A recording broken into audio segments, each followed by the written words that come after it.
Assalamualaikum warahmatullahi wabarakatuh. Selamat berjumpa, teman-teman. Kali ini kita akan membahas mengenai support, facilities, dan requirement. Secara umum, apabila kita bicara tentang penentuan ruangan ya, penentuan ruangan di sebuah perusahaan gitu ya, biasanya kita akan mempertimbangkan hal-hal ini ya, siapakah pemakai ruangan terbanyak, kemudian yang paling tersering gitu ya, kemudian jumlah target produksinya, proyeksi penjualannya berapa, ada tidak pergantian teknologi, perubahan produk aliran, master plan, jumlah pekerja, jumlah shift kerja, perbandingan karyawan laki-laki dan perempuan, karena nanti mungkin ada beberapa ruangan yang dedicated untuk jenis gender tertentu, itu kan menjadi pertimbangan ya.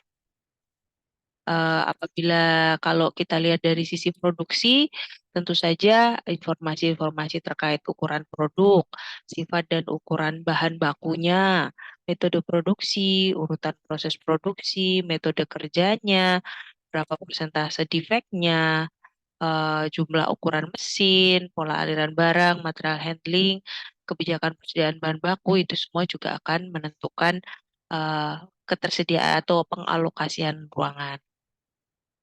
Dari sisi bangunan secara umum ada konstruksi, jumlah lantai, tinggi ukuran, pintu, tangga, aisle, bentuk ruangan itu juga harus dipertimbangkan. Sehingga apabila kita bicara satu ruang tertentu begitu ya di dalam sebuah perusahaan, memang pertimbangannya itu akan sangat banyak ya. Jadi masing-masingnya bisa ada yang goalnya sejalan, ada juga yang kontradiktif gitu. Apabila kontradiktif, mau tidak mau kita perlu mengoptimasi. Baik, jadi pada kali ini gitu ya kita akan fokus di beberapa support facilities ya. Jadi mungkin untuk materi-materi yang lain kita banyak berfokus pada fasilitas produksi, tapi ini kita bicara support facilities. Yang pertama kita membahas mengenai kantor atau office. Jadi ruang kantor dibutuhkan oleh setiap pekerja untuk berbagai tujuan dan fungsinya. Untuk pabrik yang relatif kecil, biasanya kantor digabung menjadi satu dengan fasilitas produksi untuk memudahkan komunikasi. Kantor umumnya terletak di depan pabrik dan terpisah dari bangunan produksi. Jumlah ruang kantor berhubungan dengan struktur organisasi dan banyaknya karyawan yang akan ditempatkan di kantor. Nah, untuk dimensi ini roughly begitu ya, secara umum dimensi dari individual office ini yang masing-masing ruang gitu ya. Jadi tiap kerja atau misalkan tiap dosen gitu ya di ITS, di terusnya di teknik industri ini kan punya ruangan masing-masing ya. Jadi itu individual office. Secara umum memang dimensinya tergantung ke berapa orang yang menggunakan office tersebut gitu dan berapa jumlah furniture yang dimasukkan di dalamnya. Ukuran yang standar biasanya kalau meja itu 30 sampai kali 60 inci ya dan untuk kursi itu 24 inci. Filing cabinet, additional chairs biasanya butuh juga perlu ditambahkan walaupun sekarang mungkin dengan semuanya terdigitalisasi tidak sebanyak dulu gitu ya dibutuhkan kabinetnya. Jangan lupa kita juga perlu menambahkan clearance ya. Kita perlu menambahkan semacam allowance gitu, kelonggaran gitu ya. Sebesar minimal 36 inci gitu ya untuk kursi gitu ya, untuk pergerakan dengan menggunakan kursi. Ya, dan 36 inci untuk working space ya, untuk space berjalan. Nah, kalau mengikuti rekomendasi dari Apple ya, eh, seorang pekerja itu membutuhkan rata-rata 18 meter persegi ya dengan perincian ukuran tempat kerjanya itu sekitar 9,54, penerimaan tamu 0,18 gitu ya, meter persegi dan seterusnya gitu ya. Jadi rata-rata kalau kita mau mengalokasikan kira-kira atau menghitung gitu ya kira-kira berapa sih luasan eh, kerja gitu ya, luasan area kerja yang perlu di atau office yang perlu di kita apa namanya perlu kita siapkan ya itu kalikan saja gitu ya dengan jumlah 18 meter persegi ini gitu ya kalau kita ikut rekomendasi Apple dikalikan dengan total pekerjanya. Oke, guideline berikut suggest typical average assignment. However, they can be made larger or smaller depending on need and ekonomi. Jadi kalau top eksekutif biasanya ruangannya memang lebih besar ya, 250 sampai 500 square feet. Eksekutif 200 sampai 400, junior eksekutif 100 sampai 50. Nah, kalau minimum workstation sekali itu 50 square feet. Struktur organisasi ini akan menjadi feeder ya, akan menjadi masukan gitu ya, akan menentukan sejauh apa nanti struktur organisasi akan sejauh apa jumlah ruangan yang dibutuhkan gitu. Semakin kompleks struktur organisasi tentu saja karena tiap jabatan biasanya membutuhkan orang untuk mengisinya dan tiap orang ini perlu disediakan ruangan gitu. Ya, ini juga akan menjadi pertimbangan. Secara umum berikut adalah pedoman tata letak kantor ya. Ini saya kita bahas bagian. Jadi tatalah aliran kerja sepraktis mungkin. Acu pada jarak terpendek. Jadi gunakan common sense. Jangan paksa orang bergerak terlalu jauh gitu. Dekatkan bagian yang berhubungan secara langsung. Lebar gang minimal 1,2 meter. Rencanakan kebutuhan ruangan berdasarkan beban puncak, bukan beban normal. Jadi ketika kita menghitung kebutuhan ruangan, itu adalah ketika kantor itu asumsinya penuh atau lagi banyak-banyaknya orang yang beraktivitas di sana. Pembagian ruangan didasarkan pada jenis pekerjaan, usahakan pekerja membelakangi arah datangnya sinar matahari. Ini kita bicara faktor lingkungan ya. Jika saling membelakangi antar dua pekerja ya, berikan jarak minimal 1,2 meter. Hindarkan ruangan pribadi ya, apalagi sekarang ya kalau di kantor-kantor modern itu misalkan apa di Google, di Facebook itu udah sangat jarang ya ditemukan ruangan-ruangan pribadi gitu yang tersekat-sekat gitu ya. Jadi mostly biasanya di ruangan yang bebas gitu ya, hanya di sela dengan partisi gitu. Kemudian ruangan rapat bersama santai atau ruang santai dalam kantor dan ruang rapat itu dibutuhkan. Nah, cara kita menyusun lokasi begitu ya untuk eh, masing-masing ruangan dalam office ya, misalkan ini ruangannya presiden, ruangannya eksekutif assistant, general manager dan seterusnya, bisa kita gunakan eh, apa namanya metode SLP gitu ya. Oke. Ada beberapa style atau approach gitu ya dalam kita menata workstation gitu ya dalam sebuah office. Bisa sifatnya modular gitu ya, bisa di apa namanya ya dipindah-pindah atau sesuai dengan modul tiap ruangan gitu ya, apa tiap space ini bisa dibongkar pasang begitu. Bisa juga dengan cluster workstation yang sejenis dikumpulkan. Nah, secara umum office landscaping-nya nanti akan seperti ini. Baik, itu terkait office. Selanjutnya kita membahas untuk area penerimaan. Untuk area penerimaan atau receiving, sebagian mungkin sudah telah dibahas di warehouse ya. Nanti kita bisa refer ke materi tersebut. Jadi aktivitas penerimaan adalah awal mula dari seluruh pola aliran barang. Lokasi penerimaan harus mempertimbangkan fasilitas dan angkutan jalan. Ya, ini untuk receiving area.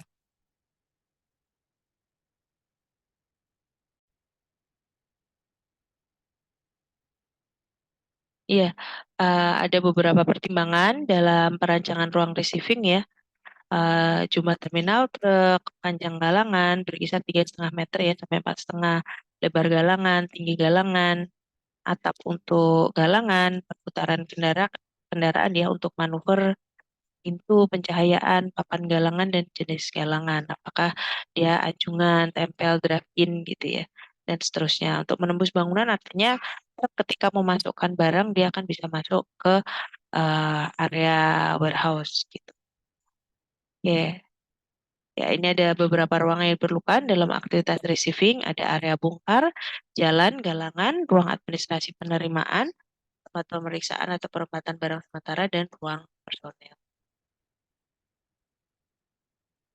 Oke, ini ada beberapa contoh layout ya, bagaimana kita meletakkan receiving area atau menata receiving area. Oke, jadi ini apa namanya, ketika masuk ke sini ya, kemudian dia berjejer masuk ke jalur, baru kemudian keluar. Oke, kemudian bisa dari ujung samping gitu ya, terus bergeser ke kanan, kemudian keluar. Dan eh, yang ini gitu ya, apa namanya, yang keluar dan yang masuk gitu ya, receiving dan yang keluar ini berada di sisi yang sama. Oke, bisa jadi ada tiga style gitu ya. Yang pertama penerimaan dan pengiriman pada satu sisi bangunan, dan pengiriman pada dua sisi bangunan yang bersebelahan, oke. Dan penerimaan dan pengiriman pada dua sisi bangunan yang berlawanan.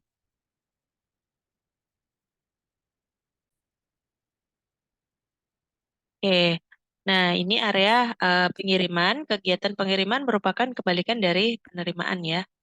Ruang penerimaan, gudang bahan baku, gudang barang jadi, dan pengiriman hendaknya berdekatan. Ya, ada pertimbangan transportasi dan meminimalisir jarak. Luas ruang delivery ditentukan menurut output rata-rata produksi dan mempertimbangkan area muat barang. Oke, sama seperti untuk penerimaan, untuk area delivery juga ada beberapa hal yang perlu dipertimbangkan ya. Jadi sifat fisik dari produk yang akan di delivery ya, kemudian jumlah kiriman per periode, volume angkut dan seterusnya ya, galangan dan peralatannya. Ada kayak semacam conveyor seperti ini, begitu, ruang administrasi, metode pemindahan, peralatan dan peralatannya, misalkan apakah pakai forklift ya, atau pakai troli biasa, oke. Dan lokasi daerah pengiriman, ruang penyimpanan, dan seterusnya. Antara ruang penerimaan, gudang, dan area pengiriman, kalau kita bisa tata, itu bisa kita pilih area terpisah atau berseberangan. Jadi penerimaan, gudang bahan baku, kemudian di tengah dipisahkan oleh fasilitas produksi, kemudian bahan jadi dan pengiriman. Ini sangat linear ya urutannya ya. Oke, kemudian bisa juga areanya terpisah tapi satu jalur gitu ya, tetap satu jalur. Jadi penerimaan bahan baku ada di sini, produksi tetap di tengah, kemudian gudang dan produk apa gudang produk jadi dan pengiriman di sisi yang lain. Oke, kemudian area terpisah berseberangan. Nah, ini penerimaan dan gudang bahan baku. Kemudian di dalamnya ini ya cukup banyak prosesnya beralur begitu ya, alurnya mungkin zigzag begitu sampai ke pengiriman. Kita bisa juga di sebelahan gitu ya. Jadi penerimaan bahan baku, penerimaan dan gudang bahan baku serta pengiriman dan produk jadi ini berada di posisi yang bersebelahan atau seperti ya. Oke.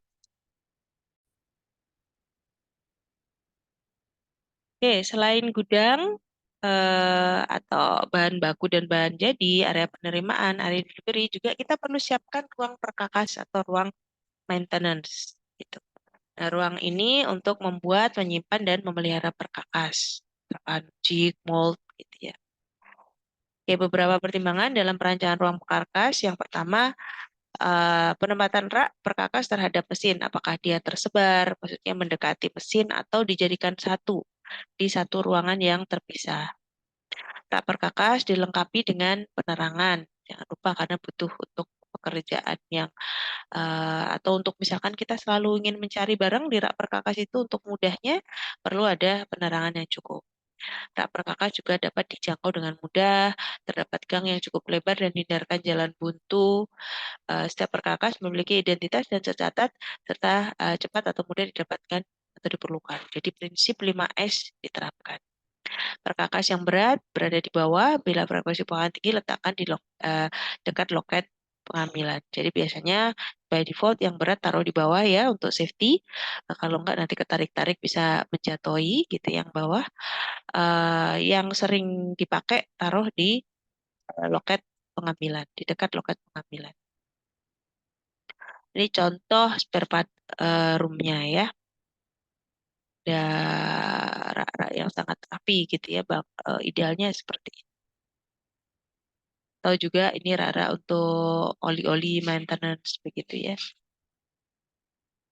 Oke, fasilitas yang lain yang juga harus kita siapkan ini adalah medical facilities ya. Jadi apabila terjadi kecelakaan kerja atau pertolongan pertama pada kecelakaan atau misalkan ada gangguan kesehatan yang tidak serius, kerja harus mudah atau harus diberikan pelayanan kesehatan yang terjangkau gitu ya. Jadi biasanya di perusahaan ada pelayanan kesehatan gitu. Kalau ada ruang pelayanan kesehatan, biasanya di sana juga kalau perusahaannya bagus ada dokter ya yang bertugas menjaga gitu dan ada memang spesialisasi kedokteran yang khusus menangani penyakit akibat kerja ini. Oke, beberapa pabrik tempat kerja memiliki fasilitas pelayanan kesehatan yang sangat lengkap seperti ruang operasi, fasilitas sinar X sampai dengan klinik gigi.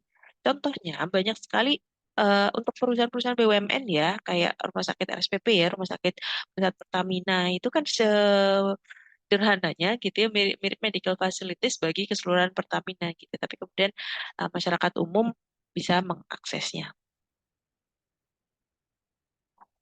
eh Kemudian eating area atau kantin juga perlu disiapkan. eh Beberapa prinsipal ya, beberapa prinsip yang harus dipertimbangkan. Yang pertama adalah tempat makan pekerja biasanya diletakkan jauh dari tempat kerja, jangan didekatkan gitu ya, dan ditata secara menyenangkan gitu ya, supaya kelelahan gitu ya, secara mental ya, mental fatigue-nya itu bisa dikurangi lah. Gitu. Mungkin kalau dihilangkan baru setelah istirahat mungkin ya, kalau ketika makan setidaknya bisa menyenangkan, bisa refresh kembali. Kursi meja diatur jumlah pekerja yang tentu saja mungkin secara bergelombang ya. Kemudian dapur, tempat mencuci dan penyimpanan makanan juga perlu disiapkan. Warung makanan ringan, kafetaria juga diperlukan. Kemudian fasilitas hiburan juga ada kalanya perlu ditambahkan. Televisi, musik, wifi, ya, kalau sekarang dibutuhkan. Oke, kemudian locker, changing area, biasanya kan ada seragam khusus ya atau APD ya biasanya ya butuh APD, alat pelindung diri yang khusus yang harus dipakai ketika bekerja. Berarti pekerja itu butuh area untuk berganti pakaian sekaligus locker untuk menyimpan barang-barangnya, barang-barang pribadinya gitu dalam hal ini. Dan tentu saja toilet. Beberapa hal yang perlu kita perhatikan, ruang ganti pakaian biasanya mendekati pintu masuk serta dekat dengan tempat absensi dan ditempatkan di sepanjang sisi bangunan, gitu ya, dekat dengan pintu keluar atau pintu masuk. Jumlah toilet yang dibangun disesuaikan dengan jumlah pekerja pada ruangan tertentu. Toilet diletakkan tidak jauh dari ruang kerja agar tidak menimbulkan hilangnya waktu kerja akibat waktu berjalan. Ya, beberapa guideline ya untuk jumlah toilet. Kalau pekerjanya 1 sampai 15 itu sebenarnya cukup satu nggak apa-apa. 16 35 itu sebenarnya sudah butuh dua. 5 sampai 56 80 itu 4 dan seterusnya. Nah, lebih dari 150 ini additional untuk satu tambahan pegawai. Kemudian rak-rak penyimpanan. Oke, rak-rak penyimpanan barang karyawan juga ditempatkan sesuai dengan area kerjanya atau lokasi terdekat dengan tempat kerjanya. Oke, kemudian parking lot ya. area parkir ini juga perlu disiapkan ya, jangan sampai ketinggalan karena pekerja itu juga butuh area ya, butuh area untuk menyimpan kendaraannya. Atau bisa juga ini ada kaitannya juga dengan parkir untuk keperluan apa untuk delivery ya, untuk keperluan delivery, untuk docking stationnya gitu ya, untuk keperluan terkeluar masuk ke area receiving dan delivery. Oke, beberapa pertimbangan dalam perancangan tempat parkir. Lebar tempat parkir ditentukan oleh sudut parkir. Jika sudut parkir membesar, maka ruang gang juga akan melebar gitu ya. Jadi eh, sebagai contohnya jumlah kendaraan yang diparkir dengan sudut 45 derajat akan lebih banyak dibandingkan dengan sudut 60 derajat untuk lebar tempat parkir yang sama. Ya, jadi ini contohnya untuk sudutnya 90 derajat, ini sudutnya 60 derajat. Oke, nah setelah kita mendapatkan semuanya gitu ya, kita sudah menghitung gitu ya, mulai dari kebutuhan untuk fasilitas produksi sampai ke kebutuhan ruangan untuk support facilities, ini kita harus buat rekap gitu ya. Jadi menjadi form perhitungan kebutuhan ruang. Di sini nanti disebutkan kegiatan atau barang atau ruangan yang dibutuhkan, ukurannya berapa per unitnya, luasnya butuh berapa unit, jumlahnya berapa unit begitu ya. Jadi panjang kali lebarnya berapa, luasnya berapa, unitnya berapa yang dibutuhkan. Kemudian luas apa dikalikan unit dapatnya kebutuhan luas total ditambahkan allowance 25%, akhirnya kita bisa mendapatkan jumlah luas. Nah, total keseluruhan nanti kita akan mendapatkan kebutuhan total kebutuhan ruang untuk semua aktivitas di pabrik kita, baik dari produksi maupun support-support facilities yang lainnya. Oke, demikian teman-teman materi ini. Terima kasih. Assalamualaikum warahmatullahi wabarakatuh.